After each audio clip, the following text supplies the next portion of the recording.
Hea Eesti rahvas, ma tahaksin vabandada teie ees.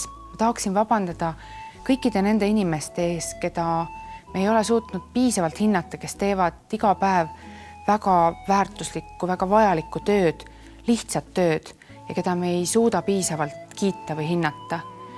Paar päeva tagasi unustasin ma Maxima poes vajutada kassa juures seda nuppu hea teenindus. Teate küll, seda oleks vaja iga kord vajutada, kui sa Maxima kassas käid.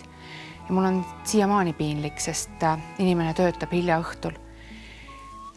Paar aastat tagasi ja sellepärast on mul siiamaani häbi Soo tänaval sõites, siis olid seal veel suured augud, pritsisin ma kogemata ühte prouat, kes kitsast kõnniteed pidi liikus. Ma ei osanud seda augu suurust hinnata. Ja kooli garderoobi tädi aitas mu pojal otsida tund aega tema kadunud mobiiltelefoni.